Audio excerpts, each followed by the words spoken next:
A staple crop could be a crop that makes up a large part of what you eat in general. They should make up a majority of the calories that you need to survive on. Whether you're making plans for your garden to feed your family or if you're going to be doing market gardening for profit, then your staple crops are going to be different, which is why I made 2 different videos for your staple crops. So if you're going to do market garden as well, make sure you watch that one as well. When it comes to choosing your own staple crops for your family, there are a number of criteria to consider because as much as we love fresh garden peas, we certainly cannot sustain that for 12 months of the year as we have winter and we have a hot summer.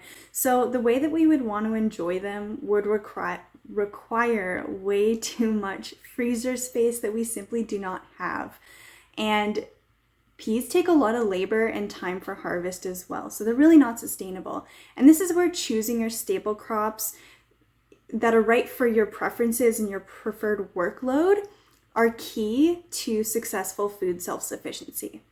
My requirements for choosing your staple crops are, number 1, do you and your family like to eat it on a regular basis? Number 2, they should be easy to grow for you and your climate. For example, sweet potatoes are not worth growing for us because our season doesn't stay hot enough for long enough for them to grow to a good size. Number 3, they need to have a high yield for less labor required.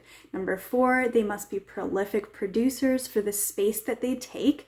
Number 5, they should be calorie dense, keeping in mind that if you eat 2,000 calories a day, you're gonna need 730,000 calories in a year for just one person if you eat plant-based.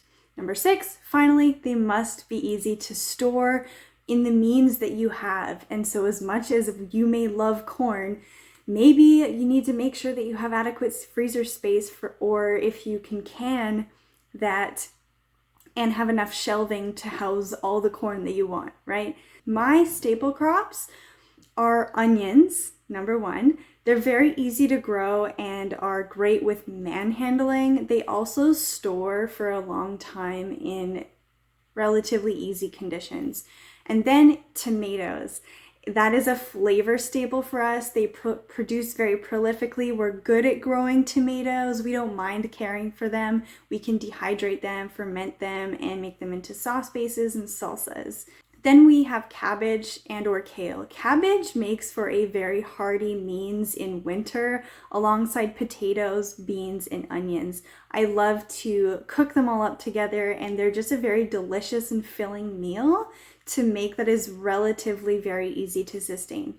Kale is great because it is a good idea to have cut and come again in your crop plans where you can plant it once and continue to harvest all season long. Swiss chard's great for that too, but I find that kale or collards are a lot more substantial.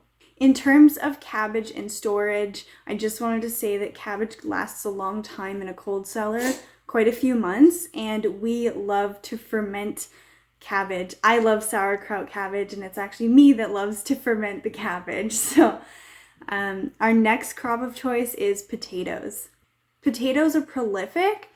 They grow the most calories in the least amount of space, and they're relatively easy to grow as well as store. All you need is a cool place to put them in a box wrapped in a little bit of newspaper, and they should last a very long time, especially depending on the variety that you choose.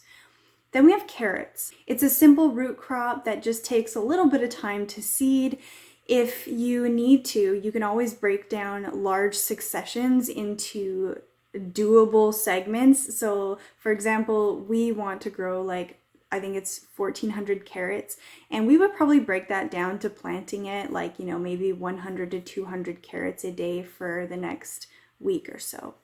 And then that way it's easy. And all you need is a bucket and a cool place with some moist sand to store them in for several months. Then we have broad beans and dry beans. They are the easiest of all crops to store because once they're dried properly, they have no problems with upkeep and anything like that. They're pretty simple to harvest. When you leave it to dry on the plant, you can, just shake them in a pillowcase after to deshell them, and they're very prolific with the amount of space that they take up. Broad beans are great because they will give you an early harvest because they're like a cold-loving bean, and then you get your hot-loving beans later that you can save for drying and things like that. Then we've got winter squash and pumpkins. The fruit of the winter squash lasts for months on a simple shelf. I'm sure there are better ways to store them, but we haven't tried them yet, and the seeds are also a great addition for calories as well as flavors to work with. And then we've got corn. It's very easy to grow. You just need to get the harvest timing down pat so that you get properly ripe corn. You can freeze them, or you can even have popcorn for that matter if you grow the right variety. And then we've got garlic. It's my favorite because it's extremely easy to grow with very little maintenance. And it's also very easy to store just in a simple brown bag, and they're going to be good to go for replanting in just a couple months. If you need to make them last throughout the whole year and you're concerned with them sprouting early, then you can simply ferment a few of the cloves that you need, a few jars of cloves that you need if you need them to last longer after you plant your new batch. And then I've also got sunflowers because the entire sunflower plant is edible from root to stalk and seed. I saw a video once of somebody making sunflower flour, and it's not entirely practical, but if you ever need it, it's probably pretty handy to have, just a variety of flour. And the stalks can be saved for project use and trellises as well. And I mainly like this as a staple crops because of the seeds.